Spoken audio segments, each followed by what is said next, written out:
eh, la invitación a mi persona y también a todos ustedes que se han dado cita a esta sesión de clase el día de hoy.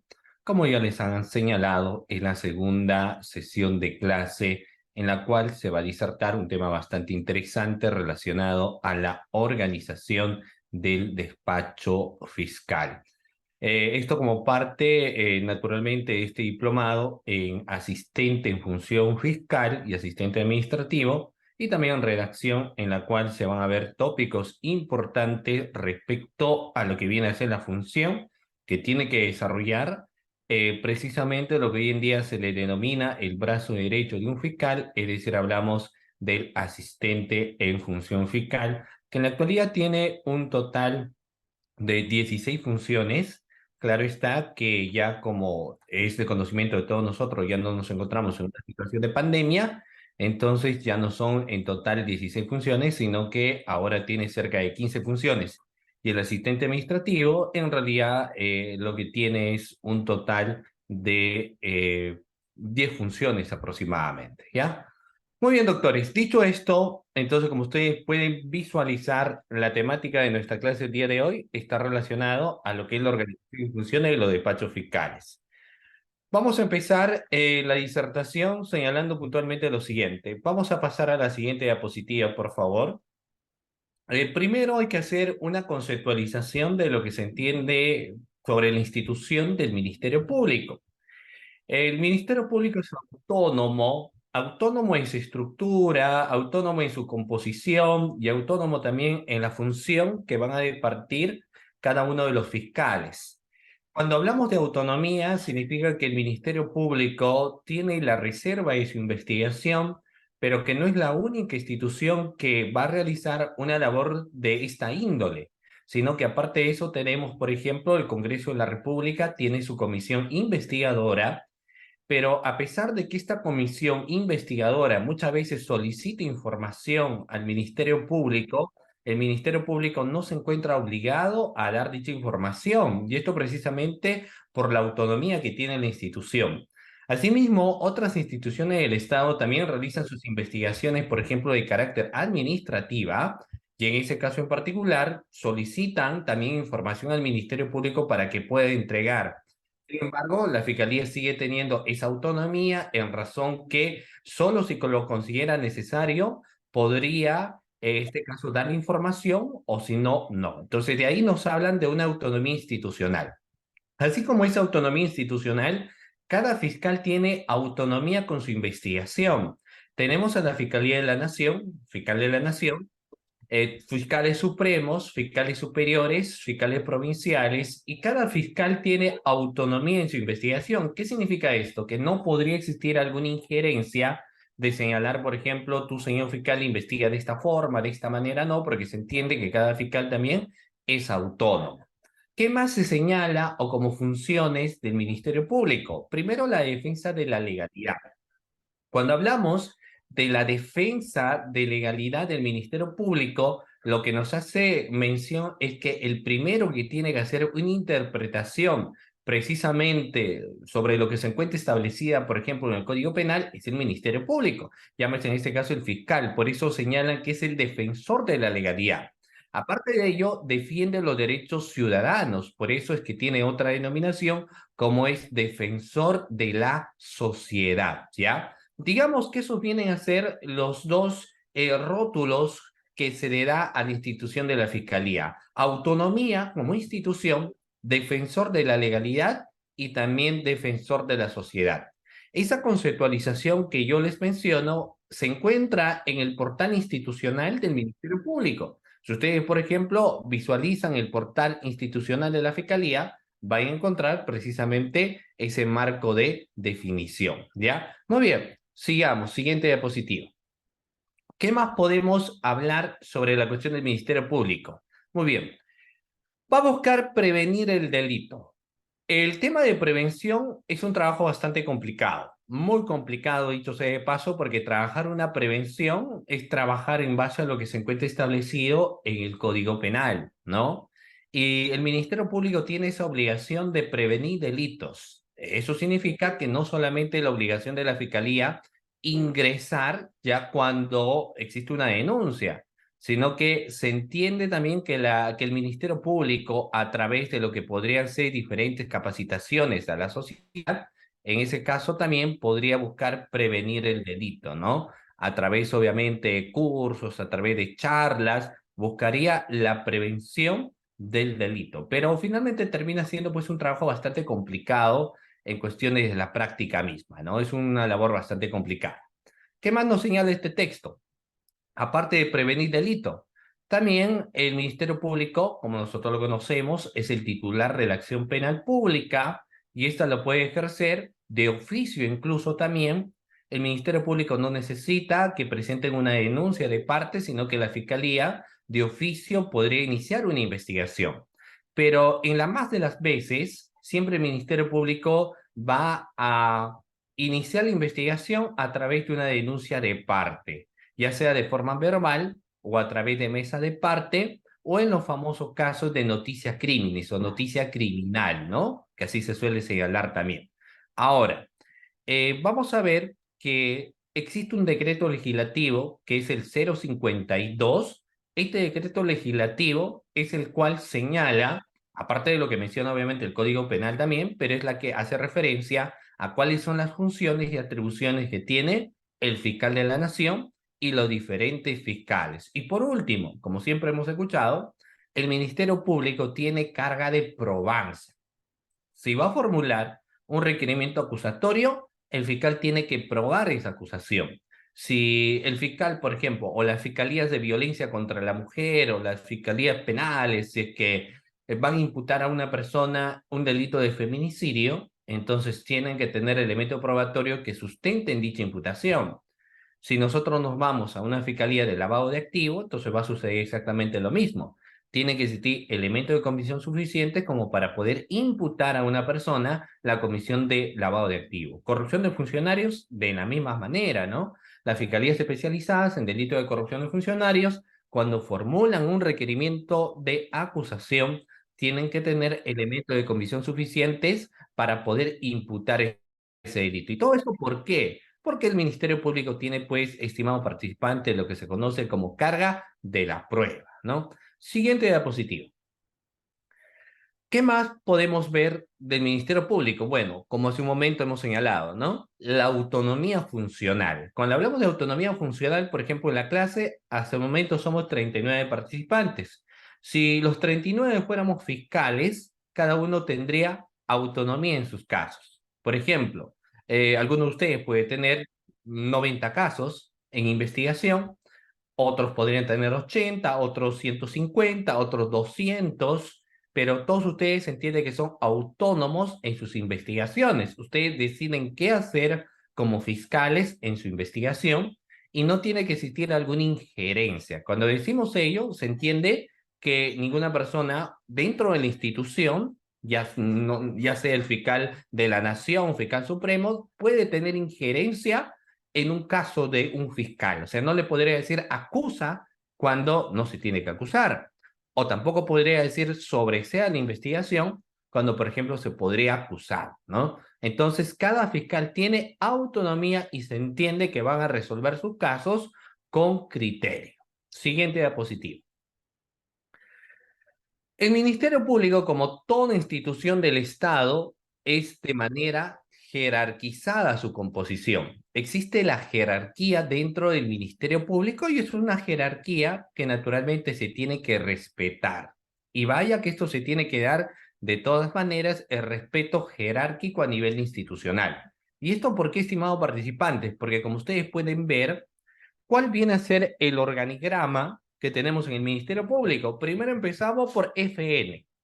Y si hablamos de FN, hablamos de Fiscalía de la Nación. FN es Fiscalía de la Nación. Actualmente tenemos una fiscal de la Nación, ¿no? La doctora Patricia. Entonces, la doctora Patricia actualmente es fiscal de la Nación. Por debajo de ella, porque es el cargo más grande y el cargo de representación a la cual se entiende toda persona que trabaja dentro del Ministerio Público aspira, ¿no? A llegar a ser en algún momento fiscal de la nación. Obviamente, a medida que uno va avanzando en el cargo, se hace de una forma piramidal, porque existe pues un solo cargo, obviamente, como FN, ¿no? Como fiscal de la nación. Después de la Fiscalía de la Nación, tenemos los fiscales supremos. Y precisamente, ¿quién elige al fiscal de la nación o la fiscal de la nación? Los fiscales supremos. Los fiscales supremos eligen. Ahora, existen fiscales adjuntos supremos también, ¿no? Debajo de los fiscales supremos encontramos a los fiscales superiores, quienes en segunda instancia resuelven, por ejemplo, lo que son los recursos de elevación de actuados en una segunda instancia. Si el fiscal provincial archivó, digamos, una investigación por feminicidio, entonces una de las partes podría no estar de acuerdo con dicho archivo y presentar lo que viene a ser una elevación de actuados para que precisamente los fiscales superiores resuelven esa controversia, ¿no? Esa controversia. ¿Qué más hacen los fiscales superiores? Llevan los famosos casos OXI. ¿Y qué son los casos OXI? La denuncia contra magistrados. Muchas veces el fiscal es denunciado, por ejemplo, por abuso de autoridad, por prevaricato, ¿no? Básicamente esos dos delitos o incumplimiento funcional. Obviamente el investigado muchas veces no está de acuerdo con que el fiscal lo esté investigando, entonces lo denuncia por abuso de autoridad, o en algunas ocasiones lo denuncia por incumplimiento de funciones, porque a veces quieren pues que la fiscalía cite a todo el mundo, pida mucha información, cuando no necesariamente esto es así, va a depender de cada caso en particular. Entonces existen denuncias muchas veces contra magistrados, y ¿quién se encarga de esta investigación? Los fiscales superiores, ¿no? De los famosos casos OXI. Aparte de eso, también puede investigar a los jueces. En primera instancia, encontramos a quienes, a las fiscalías provinciales. Obviamente siempre se habla de carga laboral dentro del Ministerio Público, y la carga laboral mayor está pues en las fiscalías provinciales. Las fiscalías provinciales, ¿por qué?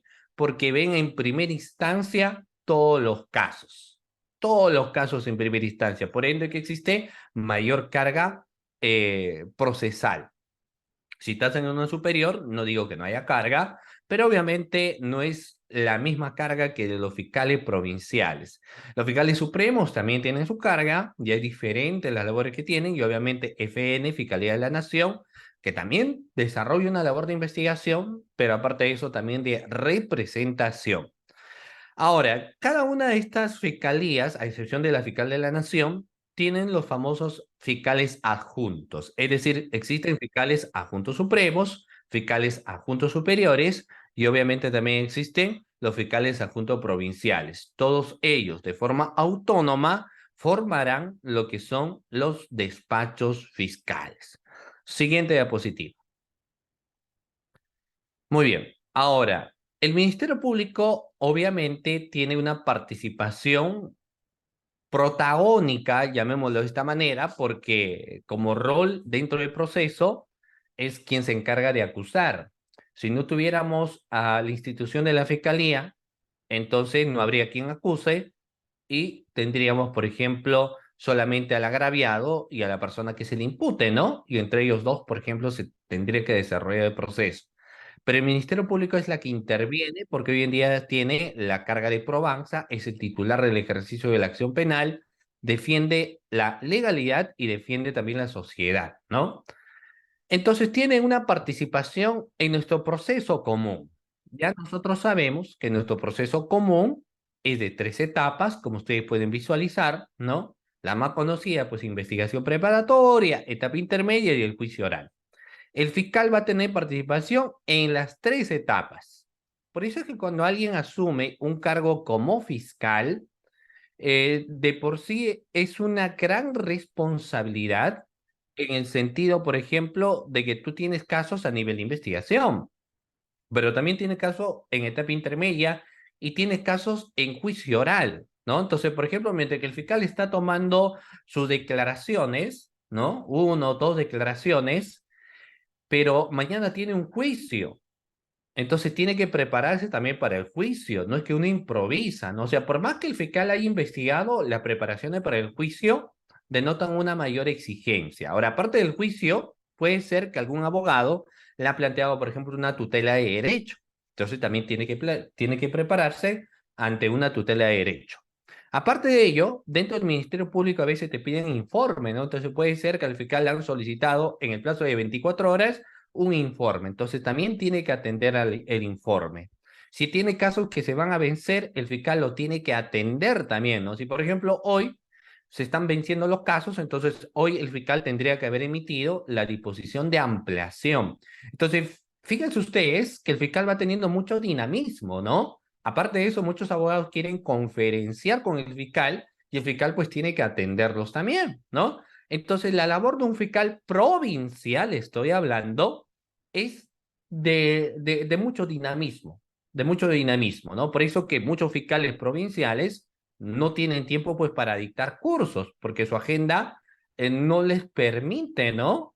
Porque para una clase hay que prepararse también. Entonces, como el fiscal tiene audiencia, dos, tiene que llevar casos, a veces no hay tiempo. Diferentes en el caso de un fiscal superior, porque los fiscales superiores o adjuntos superiores, pues tienen más tiempo. ¿No ves que ven los casos en segunda instancia? Tienen que parar lo que hace el fiscal provincial. Es por eso que quienes dictan clase a veces son más fiscales superiores que fiscales provinciales, porque de una u otra manera hay mayor tiempo, ¿no? No tanto en los fiscales provinciales porque hay un dinamismo bárbaro ahí, ¿no? Pero si te gusta la investigación, entonces excelente, ¿no? Es un gran plus, ¿ya? Muy bien. Siguiente diapositiva.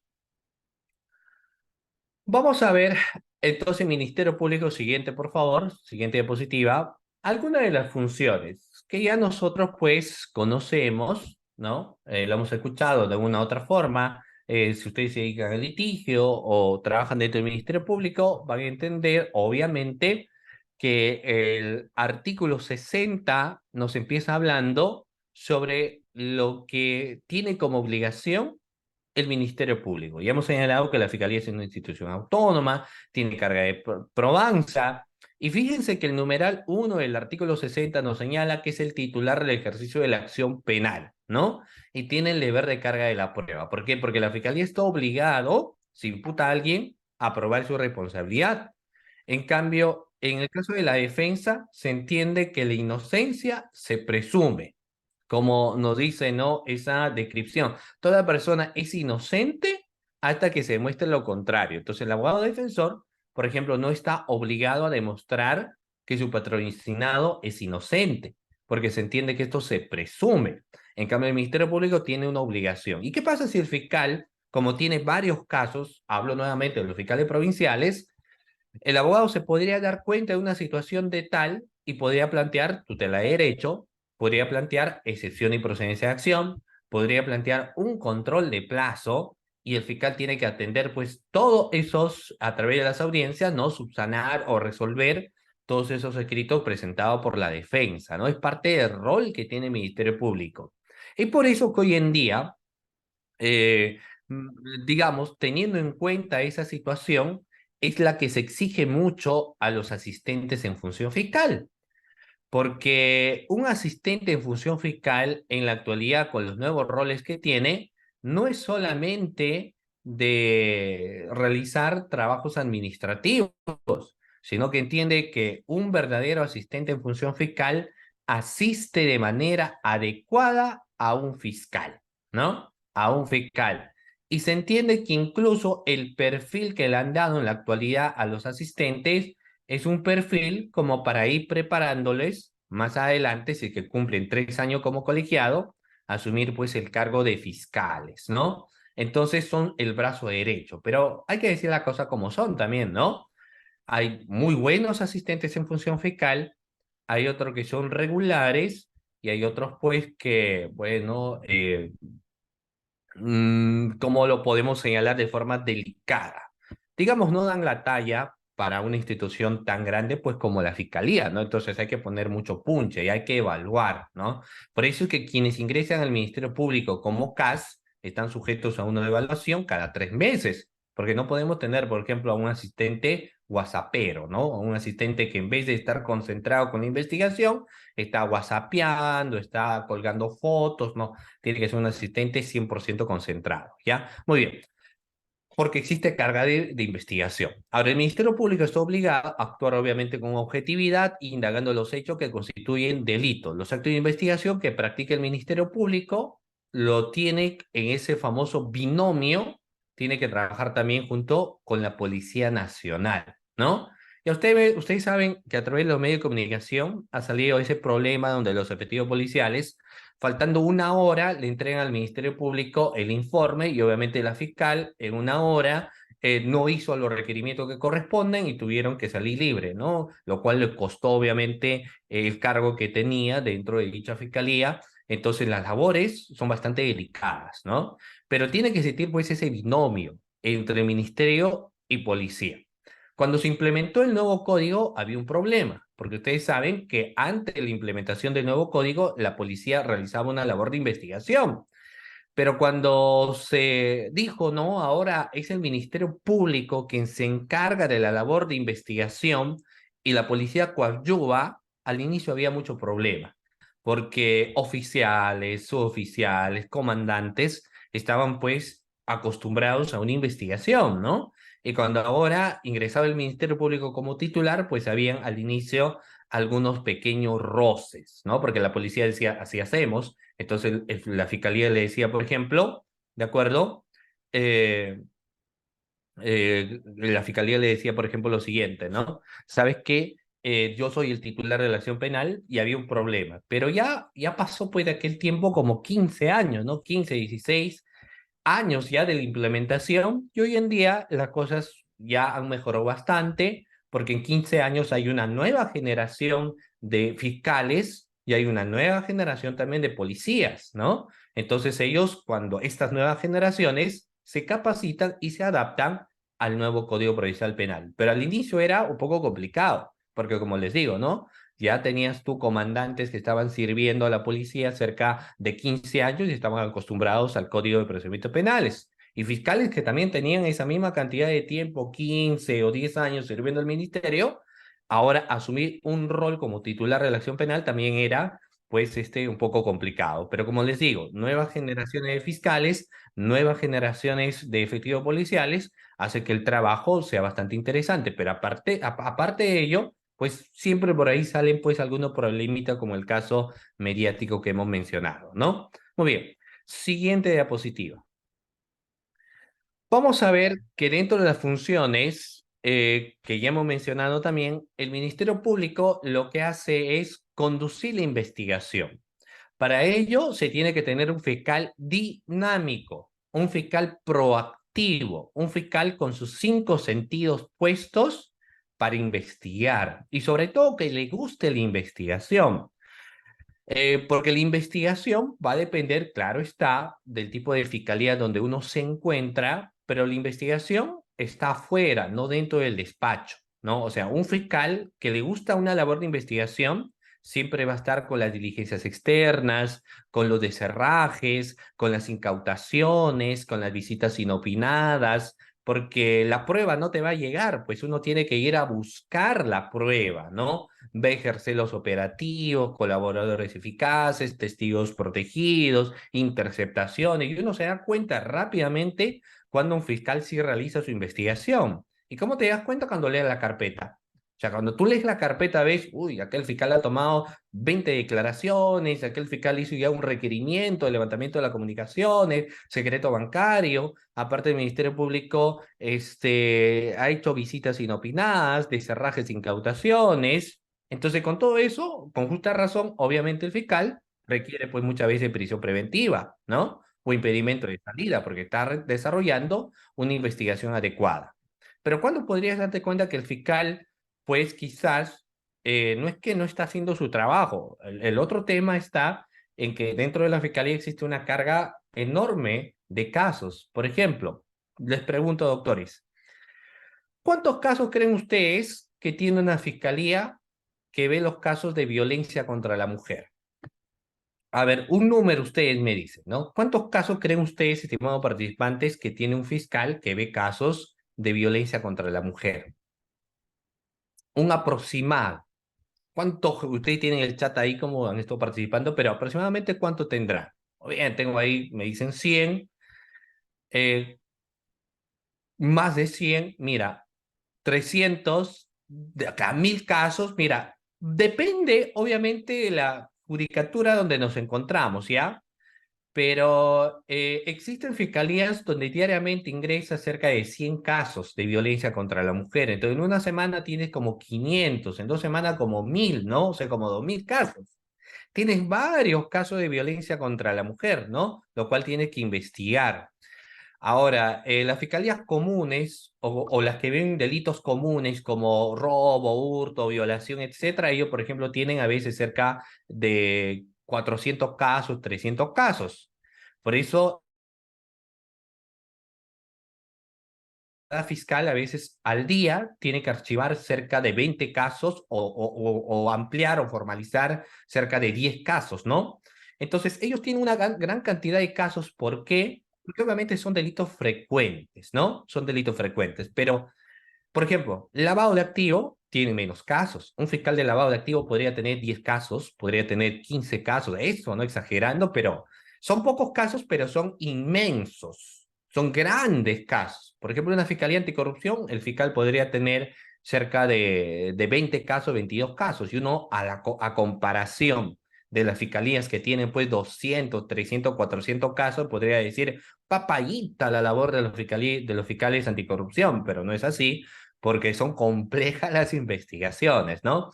Entonces, cada fiscalía tiene su propio estilo de investigar y su naturaleza es diferente porque ven distintos delitos. Imagínate si tú vas a una fiscalía, ¿no? Y ves delitos comunes. Entonces, vas a ver, pues, delito de robo, hurto, lesiones. Pero si te vas, digamos, lo que ya hace 1 o 2 años implementado, la Fiscalía de Ciberdelincuencia. ¿Han escuchado, doctores, ustedes hablar de la Fiscalía de Ciberdelincuencia? Hay varias denuncias en ciberdelincuencia y ellos tienen de casos sencillos a casos complejos donde tienen que consultar incluso con especialistas porque la mayoría de los delitos informáticos se dan a través del hackeo, a través de varios dispositivos, ¿no? Y ahora, el otro año aproximadamente, se va a crear las fiscalías de derechos humanos. Es una nueva fiscalía que se va a crear, ¿no? Entonces se va a convocar obviamente varios fiscales y van a salir varias plazas para asistentes en función fiscal y asistentes administrativos, ¿no? Porque son fiscalías nuevas que se van a crear, ¿ya? Entonces, bueno, cada fiscal por ende es diferente. Eso es, uno puede decir, pues, ¿es fiscal fiscal? No, no, el fiscal se va especializando en su caso. Por ende, que si tú a un fiscal lavado de activo le preguntas casos, por ejemplo, de corrupción, conoce someramente, ¿no? Y lo mismo, si tú eres un fiscal de anticorrupción y te preguntan casos de ciberdelincuencia, entonces conoces someramente, porque hoy en día también las fiscalías se van especializando, ¿ya? Especializando. Entonces, el fiscal conduce pues su investigación, dirige la investigación y luego va a ver qué es lo que pasa, ¿no? Muy bien. Siguiente diapositiva, por favor. Muy bien. Ahora, vamos a ver. El fiscal siempre interviene en todo el proceso, actúa con independencia, como hemos señalado. El conducir la investigación significa que el fiscal decide qué hacer. Ahora, algo bastante importante también. Esto lo resumo de la siguiente manera, ¿no? Si nosotros leemos un texto, cada quien lo interpreta a su manera, en base a sus vivencias, en base a lo que han leído, pero cada quien interpreta esa lectura. Cuando llega una denuncia y uno empieza con la investigación, cada fiscal tiene su forma de investigar y cada fiscal tiene su propio horizonte para investigar. No existen fiscales siameses. Por eso es que quienes litigan se dan cuenta de que cada fiscal tiene pues su propia forma de ver el caso. Quizá para algunos fiscales acá ya hay un archivo, pero los otros fiscales lo formalizan. Quizás algunos fiscales citan a 30 personas para investigar, otros menos, porque cada uno de los fiscales, como es autónomo, también tiene su forma de desarrollar su investigación, tiene su propia arista, donde quiere llegar con su tópico de investigar el caso, ¿no? Y es bastante interesante de hecho. Ahora, obviamente dentro de los parámetros de la objetividad y neutralidad que tiene que existir en la labor de un fiscal, ¿de acuerdo? Muy bien. ¿Qué sucede si el fiscal, porque uno nunca pasa, o uno nunca sabe, mejor dicho, ¿qué pasa si al fiscal le llega una denuncia donde el que está siendo denunciado es un amigo suyo o es un familiar suyo? Porque yo les comento a ustedes, ¿no? ¿Qué pasaría, estimado participante, ustedes como fiscales, les llega una denuncia, ¿no? Pero cuando ustedes empiezan a leer la denuncia, se dan cuenta que una de las personas sobre quienes han denunciado es un amigo suyo. ¿Qué es lo que podrían hacer o deberían hacer, doctores? ¿Asumen la investigación o qué es lo que tendrían que hacer en ese caso? Porque como aquello que les señalo, sucede en varias ocasiones, ¿no? Por ahí, por ejemplo, me dice tiene que ser objetivo, pero ser objetivo con un caso donde el investigado es tu amigo, yo estoy de acuerdo, ¿no? Porque muchas veces esto parte pues de los principios, ¿ya? En tu formación jurídica, como tu principio, tú puedes decir, no importa que sea mi amigo, yo igual voy a hacer toda la labor de investigación que corresponda. Digamos, no dudamos de ello, porque si haces algo diferente, aparte de que podría ser un delito, no sería ético. Pero es mejor evitar, ¿no? Así como esa frase, ¿no? Las mejores guerras son las mejores guerras que se ganan son las que se logran evitar. Entonces el fiscal sabe que quizás él va a ser objetivo, pero puede ser mal visto, ¿no? Porque imagínense que archiven ese caso, porque no hay delito, porque a su amigo le han denunciado por denunciar. Pero ustedes creen que la prensa, la ciudadanía va a creer que el fiscal fue objetivo, no van a decir lo archivó porque es su amigo, a pesar que eso no haya sido así. Entonces, por un tema de decoro, uno se inhibe, ¿no? Entonces, lo que va a decir, no, yo me inhibo de la investigación y como ustedes lo han señalado, pues lo derivas o otro fiscal que asuma. Y yo me salgo de investigar ese caso porque podría presumirse que yo lo voy a favorecer, a pesar que yo sé que no le voy a favorecer, pero podría presumirse y mejor es evitar y uno se inhibe, ¿no? Por eso que nos dicen ello también relaciona la objetividad del fiscal, ¿ya? Muy bien, siguiente diapositiva. ¿Qué emite un fiscal? Lo que ustedes ven en la diapositiva, doctores. El fiscal emite las disposiciones, formula requerimientos y emite proveídos. Esa es una labor que desarrolla el fiscal. Y el asistente en función fiscal, que ya se encuentra dentro de su función, se encarga de proyectar precisamente las disposiciones, los requerimientos y los proveídos. ¿De acuerdo? Muy bien. El asistente administrativo proyecta dentro de su reglamento de organización y funciones, no se encuentra como su labor proyectar. Pero si el fiscal lo considera necesario, hay muchos asistentes administrativos que en la práctica proyectan disposiciones, requerimientos y proveídos. Es obligación funcional del juez y el asistente incluso hoy en día también tiene dentro de su función la proyección. Pero para entender ello, tendríamos primero que definir qué entendemos por disposiciones. La disposición fiscal, doctores, no es otra cosa que una decisión que adopta un fiscal en el desarrollo de una investigación o al inicio de una investigación. El fiscal decide con su autonomía, con su criterio jurídico, qué hacer sobre el caso, ¿no? Y el fiscal no debe dejarse llevar por presiones mediáticas. O sea, una cosa es lo que sale en la prensa, ¿no? A veces la prensa puede adelantar opinión, la prensa televisiva, radial o la misma población, ¿no? Pero uno no se puede pues dejar llevar por esa presión mediática y porque quiere la prensa o el pueblo, entonces yo finalmente tendría que emitir la disposición que quiere la población, no se trata de ese caso, ¿no? Por ejemplo, en el caso de Arle Contreras, ustedes saben que el caso de Arle Contreras fue un tema que dio la marcha también a Ni Una Menos, fue porque salía ella a nivel nacional, ¿no? En un video donde su pareja desnudo lo va jalando por ahí, ¿no? Por el pasadizo del hospedaje. Entonces los jueces en primera instancia dijeron, no hay feminicidio porque aparte de eso el mismo fiscal lo que había hecho es emitir una acusación por lesiones, incluso ni lesiones graves ni tentativas, ¿no? pero hubo una gran presión mediática.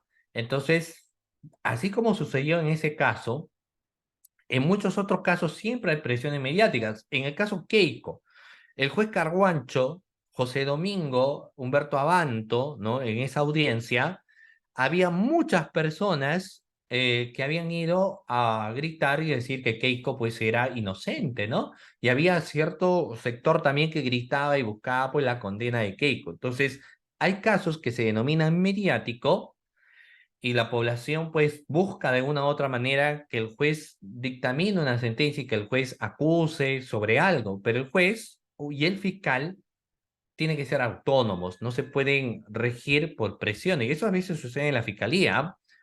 Por ejemplo, tú estás en tu despacho viendo un caso, digamos, de un gobernador y a veces afuera de la fiscalía están haciendo sus reclamos contra el fiscal y dicen, archive el caso, archive el caso. El fiscal no puede dejarse amedrentar por lo que dicen ellos porque él goza de autonomía y un criterio objetivo de resolver sin ningún tipo de presión, ¿no? Sin ningún tipo de presión. Bueno, entonces por eso es que las disposiciones son decisiones que emite un fiscal y que el asistente va a proyectar. Existen, doctores, una gran cantidad de disposiciones que seguramente ustedes en algún momento lo han visto o lo ven diariamente, en fin. Doctores, ¿qué tipo de disposiciones conocemos? ¿O de qué tipo de disposiciones habremos oído hablar, doctores? A ver, dígame todas las disposiciones que ustedes conocen, que han escuchado, que emite un fiscal, si eres abogado defensor, de la misma manera, y como mayor razón todavía, ¿no? Porque has tenido acceso a la carpeta y has visto pues lo que se encuentra en la carpeta, en fin, ¿no? Entonces, ¿qué tipo de disposiciones se pueden emitir? Tenemos, como ustedes lo señalan, la más conocida por nosotros es la disposición de apertura, de investigación, pero puede haber una disposición, bueno, como de abstención fiscal. No, lo que pasa es que, mira, eh, el fiscal puede abstenerse de la investigación, sí, pero más que eso, ¿saben cuál es el tema? Que cuando el fiscal le atribuyen la carga del caso, entonces lo que el fiscal rápidamente va a hacer es decir, va a conversar con su provincial y le va a decir y le va a contar el caso, ¿no? Que este caso es tal o cual cosa, en fin, entonces se va a inhibir. Esa inhibición muchas veces no es a través de una disposición, sencillamente verbalmente se comunica al fiscal provincial y el fiscal provincial pues ya no le da el caso, ¿no? Ya no le da el caso. Entonces, por eso es que existen muy pocas disposiciones de abstención, ¿no? Muy pocas. Yo, por ejemplo, no he visto hasta ahorita ninguna disposición de abstención, pero no se niega que no podría haber, ¿ya? ¿Qué disposiciones son más frecuentes? Las de apertura de investigación, las disposiciones de ampliación, las disposiciones de formalización de investigación, las de archivo, la disposición de incorporación de imputados, la disposición que declara compleja la investigación, la disposición que ordene la conducción compulsiva, que ordene el principio de oportunidad, en fin, existe la de integración también, de acumulación, existen varias disposiciones. Las disposiciones se denominan decisiones que adopta un fiscal, ¿no? Ahora, cada disposición es diferente, obviamente, tiene su propia estructura, y el despacho fiscal tiene su modelo, pero una disposición tiene que ser muy bien elaborada y muy bien redactada también, ¿ya? Esas son las disposiciones.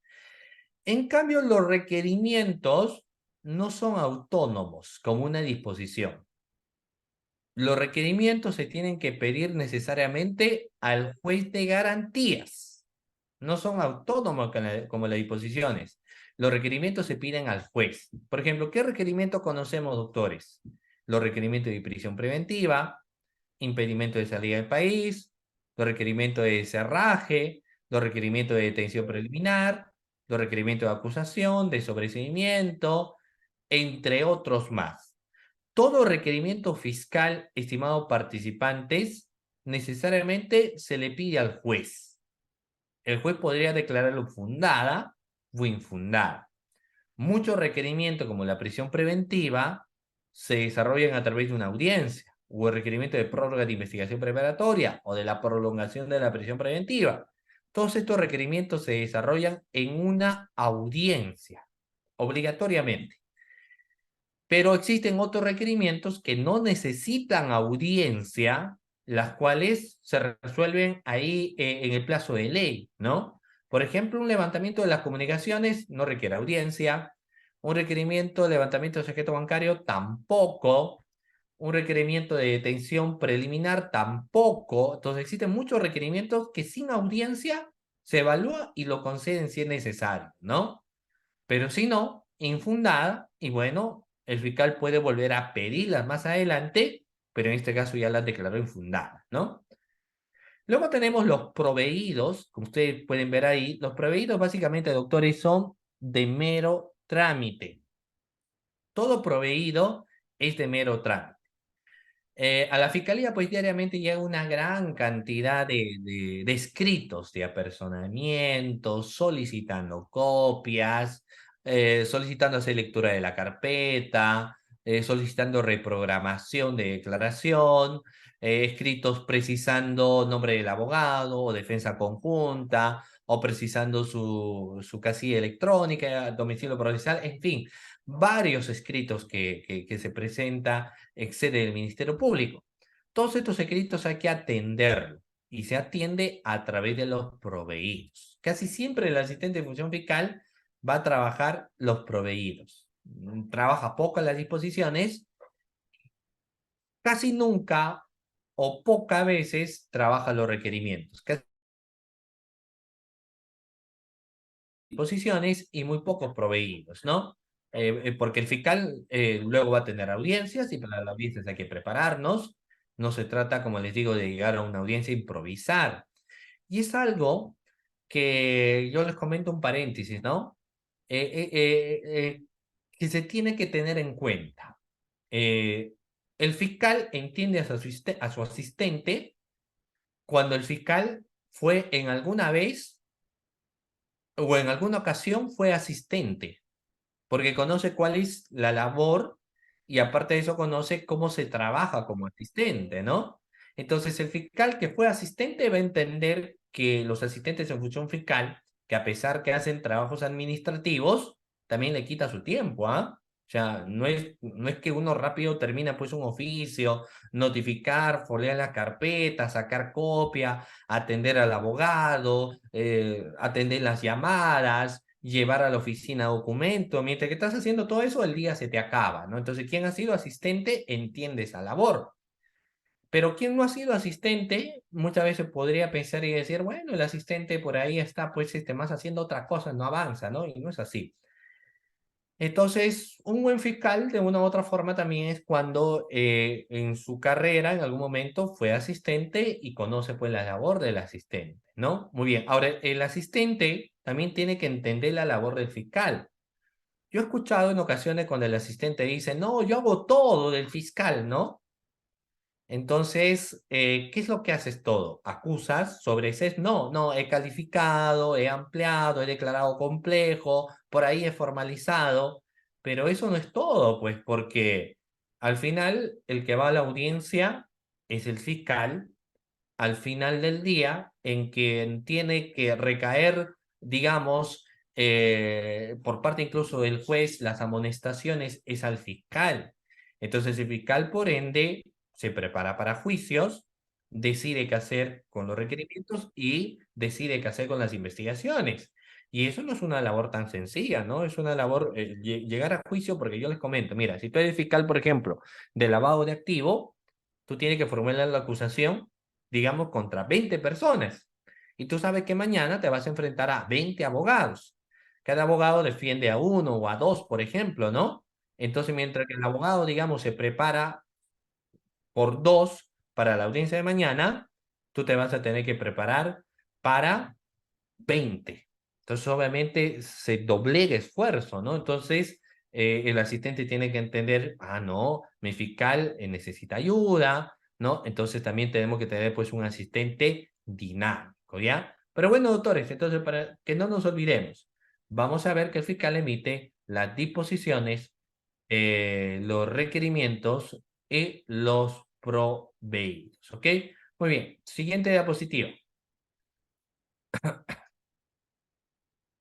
Muy bien, en esta diapositiva vamos a ver, por ejemplo, que lo que yo les acabo de señalar tiene basamento legal, ¿no? Porque usted me puede decir, pero profesor, cuando usted ha señalado disposiciones y requerimientos, ¿dónde encontramos? En el artículo 64. Ahí se encuentra, ¿ya? Muy bien.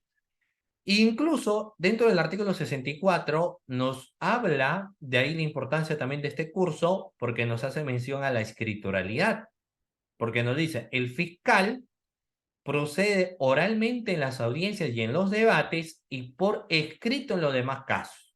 Entonces, por ende, doctores, hoy en día, hoy en la actualidad, el asistente tiene que saber redactar. Y saber redactar es práctica también, ¿ah? O sea, porque una persona que no sabe redactar no va a tener mucha práctica. Una persona que no sabe redactar, por ejemplo, es muy posible, ¿no? Que le hagan varias observaciones porque no se entiende su redacción. Entonces tiene que saber. Matricularse en curso de redacción jurídica es bastante importante para la labor actualmente del asistente. E incluso para el fiscal, ¿no? Un fiscal aún más, ¿no? Porque se entiende que el fiscal tiene que saber redactar muy bien. Y no solamente que se le entienda y que no redacte como redactar un artículo, ¿no? Científico, digamos, con palabras técnicas, sino que su redacción tiene que ser lo más sencillo posible como para que lo puedan entender. Y en las audiencias, prisión preventiva, tutela de derechos, etapa intermedia, juicio oral, entre otros, estimados participantes, tiene que aplicar la oralidad. Tiene que aplicar adecuadamente la oralidad. ¿De acuerdo? Muy bien, entonces, no nos olvidemos de ello.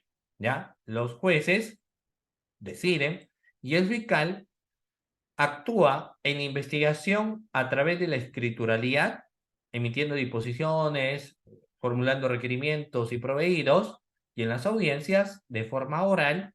Para ello tiene que haber un conocimiento de las técnicas de litigación oral. ¿Ya? Muy bien. Siguiente diapositiva. Bueno, el artículo 66, doctores, nos habla del poder coercitivo. ¿Qué es el poder coercitivo? Traer a una persona de grado o fuerza. ¿Por qué el legislador mantiene este rezago del Código de Procedimientos Penales del año de 1940? Lo que pasa es que cuando hoy en día citas a un testigo, lamentablemente este no concurre en varias ocasiones. O sea, tú citas a un testigo a declarar, el testigo se relaja, no va.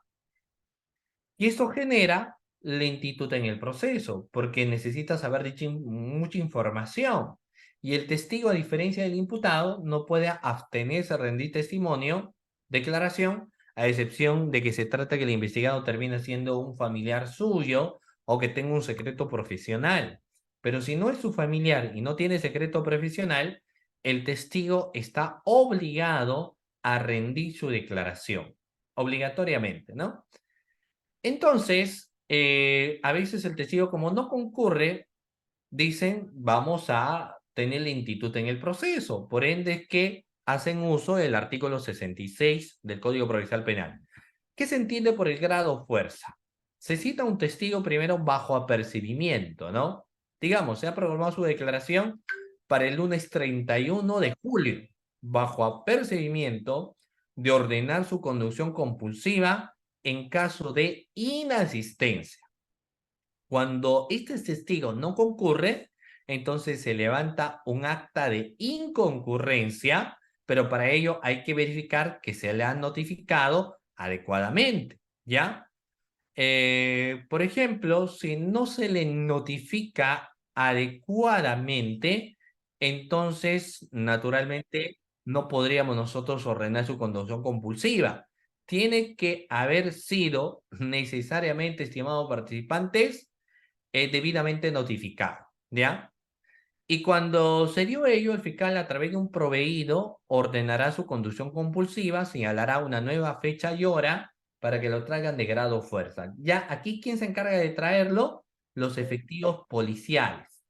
Ya aquí la policía será la encargada de traer al testigo que inicialmente no concurrió a la diligencia que ha sido programada. ¿Por quién? Programada por el fiscal, ¿ya? Muy bien, como digo, usted tendrá que traerle de grado fuerza. Ya ese es el poder coercitivo. Se aplica poder coercitivo, vamos a ver, entre lo que viene a ser también el investigado, depende. A veces a los investigados, depende del fiscal, ¿no? Pero muchas veces al investigado no ordenan su conducción compulsiva. ¿Saben ustedes por qué, doctores?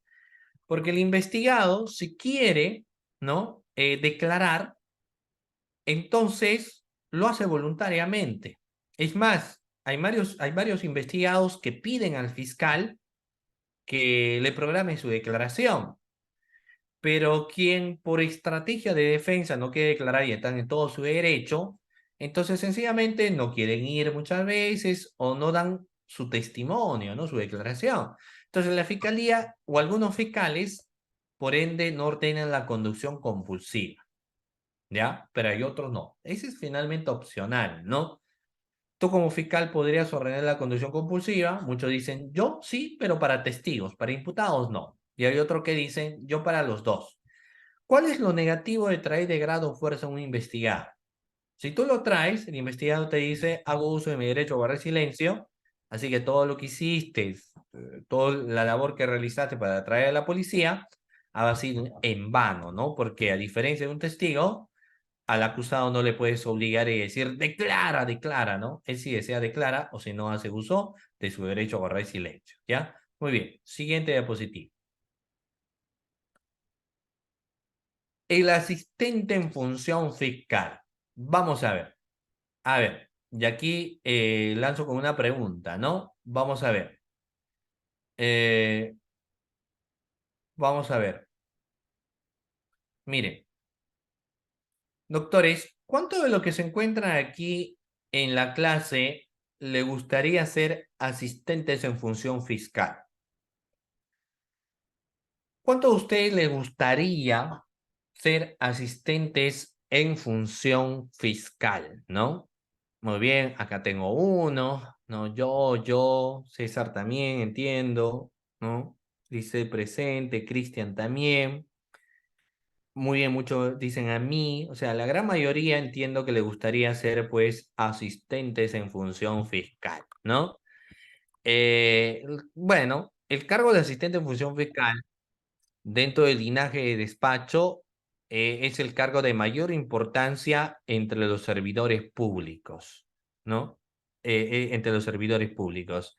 Es así casi al nivel, digamos, del secretario de juez aproximadamente, ¿no? Quien con el juez resuelven pues las sentencias.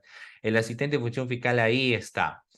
Ahora, lo que te piden como requisito es que tú seas bachiller mínimamente para ser asistente en función fiscal. Bachiller. Obviamente, si eres abogado, etcétera, igual puedes postular. Pero lo que estamos diciendo es que mínimamente tiene que ser bachiller, ¿de acuerdo? Para ser asistente en función fiscal. Y lo que te piden, porque las cosas han cambiado, actualmente son 2 años de experiencia en entidad pública para ser asistente. Antes no era así, ¿ah? Antes era 8 meses, ¿no? E incluso pública y privada. Ahora te pide pública.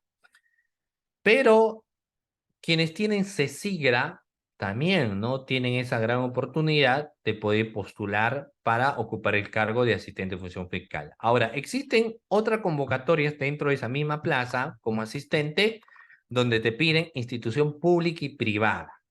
Así que quienes han tenido experiencia en despachos fiscales o en despachos de abogados particulares, es su gran oportunidad porque ahora los términos de referencia piden también que puede ser experiencia en entidad pública y privada. Entonces ahí hay que varios ingresan, ¿no? Varios ingresan, ¿ya? Muy bien. Vamos a ver. Entonces tenemos al asistente de función fiscal. Siguiente diapositiva. ¿Qué es lo que vamos a ver del asistente de función fiscal brevemente, doctores? Algunas de sus funciones que tiene el asistente en función fiscal. ¿Qué funciones tiene, pues, nuestros amigos, no? Los asistentes en función fiscal. Como ustedes pueden ver ahí en la diapositiva, dentro de alguna de las funciones que tienen nuestros amigos los asistentes de función fiscal, el primero de ellos está relacionado, por ejemplo, con la labor de proyección, ¿no? Muy bien. Eh, Así nos va señalando, ¿cierto? Y nos va haciendo mención, ¿no? Que el asistente de función fiscal, doctores, en la actualidad, ¿no? Tiene una labor bastante interesante porque lo que va a hacer el asistente es proyectar, como ahí se puede ver, ¿no? ¿Y qué es lo que proyecta? Finalmente lo que hace es proyectar las disposiciones, requerimientos y providencias que anteriormente hemos mencionado. También se encarga, pues, de gestionar y recabar información ante las diversas instituciones públicas o privadas. A veces el fiscal hace un requerimiento de levantamiento del secreto de las comunicaciones, el juez lo declara fundado, entonces se envía oficio a las empresas Claro, Movistar, Vitel, Entel, para que remitan información en el plazo de 24 horas o 48 horas. Pero a veces las empresas no te remiten la información. Entonces, en esos casos, lo que se va a hacer es que el asistente vaya a estas empresas teleoperadoras y requiera la información, ¿ya? Y requiera la información, por eso nos dice gestión y recabe información ante las instituciones públicas o privadas. Obviamente tiene que ir con su carné como asistente. Siguiente diapositiva. Otro aspecto importante del asistente, ¿no? Muy bien. ¿Qué otras labores desarrolla? El sistema de gestión fiscal. Todo asistente, y no solo al asistente, al mismo fiscal también, le dan el SGF, el sistema de gestión fiscal, donde a través de ello va a ingresar pues mucha información, va a actualizar el caso, etcétera, y tiene que tener un manejo. Dentro del Ministerio Público, quienes se encargan de la capacitación del manejo del sistema de gestión fiscal son los ingenieros de soporte. Los ingenieros de soporte son los que dan las instrucciones iniciales, incluso hoy en día, como ingresan varios asistentes, existe una charla de capacitación para que el asistente sepa cómo manejar el sistema de gestión fiscal, ¿no? El sistema de gestión fiscal tiene una gran variedad de herramientas, pero que no todos se utilizan. Entonces, lo importante es que el asistente sepa, pues, lo básico, ¿no? Si sabe lo básico, más que suficiente, se da por bien servido la labor del asistente, ¿ya? ¿Qué más se va a encargar? El cuidado de la carpeta fiscal, que es una herramienta técnica de trabajo. Va a conformar, organizar, custodiar y foliar las carpetas fiscales, ¿no? Tiene que estar debidamente cuidados, foliados y demás. Tiene que ajustar también las evidencias y bienes relacionados. ¿Qué son las evidencias? A veces, imagínense, una diligencia de levantamiento de cadáver, ¿no? Entonces, dentro de esa diligencia puede ser que encontremos casquillos o encontremos por ahí una camisa, todo lo demás, entonces todo eso se va a tener que lacrar, ¿no? Y se va a tener que enviar a la oficina de bienes incautados. El fiscal dispone el envío, pero es el asistente de función fiscal quien se encarga del traslado de la misma. O sea, el asistente tendrá que llevar eso, ¿ya? Muy bien, por eso es lo que nos señala custodia, evidencias y bienes. Siguiente diapositiva. ¿Qué otra función tiene el asistente? Impulsar los actos de investigación. ¿Cómo se impulsa un acto de investigación? Revisando la carpeta fiscal. Digamos que el fiscal emitió una disposición inicial donde dispuso tomar la declaración a 10 personas y solicitó información a 10 instituciones, es decir, un total de 20 actos de investigación dispuso el fiscal, 10 declaraciones y ha solicitado a las instituciones para que remiten documentación, pero de las 10 solamente han asistido 5, 5 no fueron a tomar su declaración. Y de las 10 instituciones a quienes se requirió la documentación, solamente han enviado 5, la mitad. Entonces faltan 5 declaraciones y faltan recabar 5 documentos. Hay que volver a reiterarles.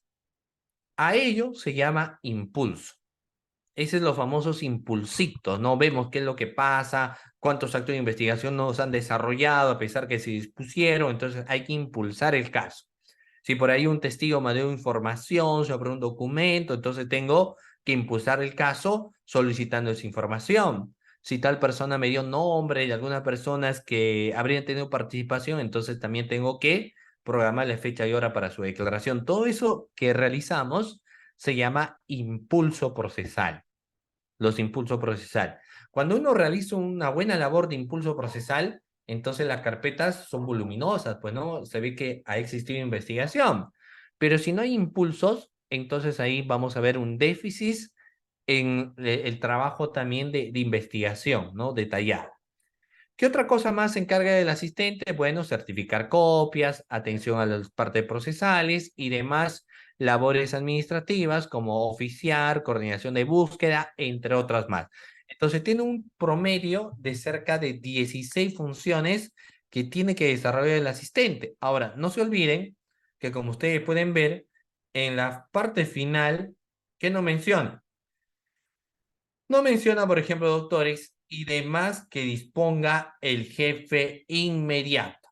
Entonces, el fiscal provincial podría deponer algunos otros aspectos más, como para desarrollar, pues en estos casos, una labor incluso adicional a las que va a desarrollar, ¿no? Muy bien.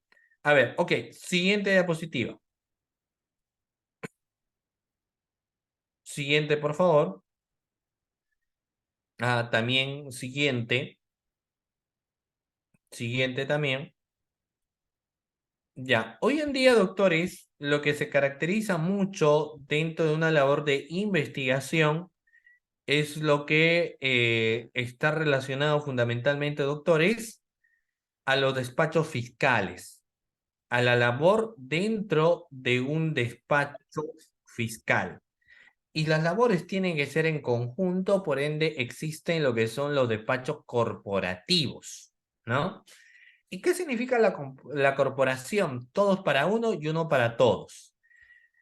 Para que maneje adecuadamente un despacho corporativo tienen que estar los coordinadores, que son incluso a nivel nacional, ¿no? O sea, son coordinadores a nivel nacional quienes se van a encargar de la distribución de los fiscales y asistentes en función fiscal en los diferentes despachos existentes, ¿no? Y esa carga que estamos manifestando ahora tiene que desarrollarse dentro del plano de una investigación de manera adecuada. ¿Eso qué significa también, doctores? De que, por ejemplo, cuando uno desarrolla una labor de investigación, las corporaciones va a permitirnos tener más recursos humanos. Si yo no cuento con algunos fiscales de tal despacho, entonces pueden apoyarle el otro despacho. Si por ahí un fiscal no tiene tiempo para una audiencia, entonces podría apoyarle el otro fiscal. Se entiende que esa es una naturaleza de la corporación. Pero la verdad que eso queda solo en teoría, porque es muy difícil que otro fiscal asuma de la misma manera una labor de investigación que un fiscal que ya está conociendo su caso. Es bastante complicado. Por ende, es que por más que uno puede estar dentro de una corporación, igual cada fiscal pide ser autónomo en su caso y que nuevamente se logre, por ejemplo, programar nuevas fechas, ¿no? Para su declaración o en juicio oral, ¿ya? Muy bien, siguiente diapositiva. Siguiente diapositiva también. Siguiente. Muy bien, siguiente. Vamos a pasar aquí. Sí, avanzamos un poquito más. Ok, avanzamos un poquito más. A ver, un poco más también. Aquí está. Todo lo que ustedes pueden ver aquí, yo sé que se nota en letras pequeñitas, pero es la estructura orgánica del Ministerio Público. O sea, todo de esta forma está compuesta la institución de la Fiscalía. Y que no solamente tiene fiscales, tiene gerencias. Y dentro de las gerencias no necesariamente están los abogados, Pueden estar arquitectos, pueden estar ingenieros, ¿no? Pueden estar otras profesiones, no necesariamente abogados. Los abogados o bachilleres en derecho se encuentran pues dentro de la prerrogativa de investigación, ¿no? Y dentro de esta estructura, como ustedes pueden visualizar, estimados participantes, tenemos en la cúspide o en la cabeza a FN, que en este caso es Fiscalía de la Nación, ¿no?